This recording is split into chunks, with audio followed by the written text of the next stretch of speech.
Hello, everyone. Hope everybody's doing well. You know, I've been thinking about this, and I've decided that I'm not going to call my toilet the John anymore. Instead, I'm going to call it the Jim, so that way I can tell people that I go to the gym every morning. Oh, but on a more serious note, did you hear about the kidnapping at school? It's okay. They woke him up. Oh, boy. All right. Now we're going to get to our Bible trivia questions. And just a quick rundown, there's going to be 10 questions. They're worth 1 point apiece. And there's going to be 2 bonus questions. And they're worth 3 points apiece, or they'll take 3 points away. So you have a total of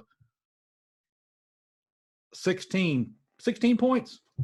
I thought about putting my feet up there, but didn't think you wanted to see my toes. All right, here we go. Question number 1.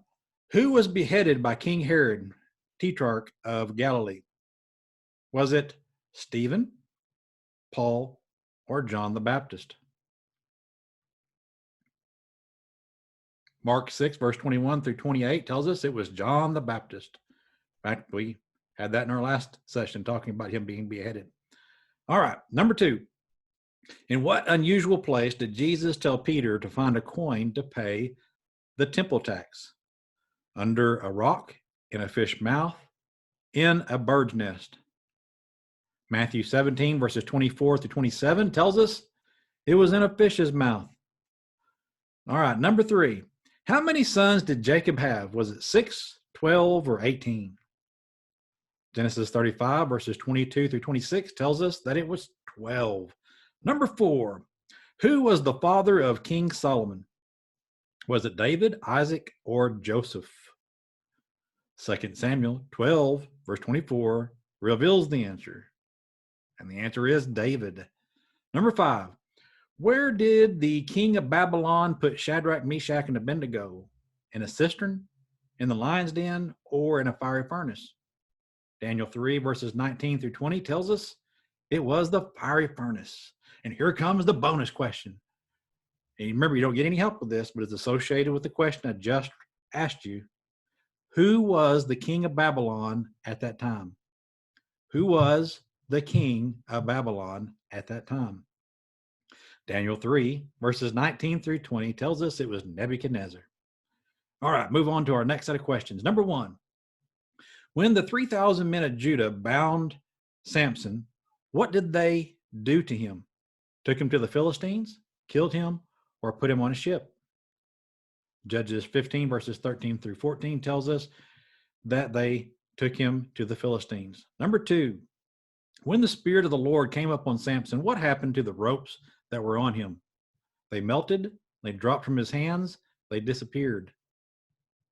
Judges 15, verse 14 said they dropped from his hands.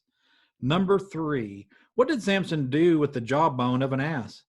Used it to dig for water, killed 1,000 men, or healed the sick with it? Judges 15, verse 15 tells us that he killed 1,000 men. Man, what a crazy thing to be able to witness. Number 4. What did Samson need after killing the 1,000 Philistines? Some sleep, some food, a drink of water. Judges 15, verses 17 through 18 tells us he needed a drink of water. Number 5. What did God do in the city of Lehi to provide water for Samson? Split a hollow place, had a rock produce it, or a great rain came?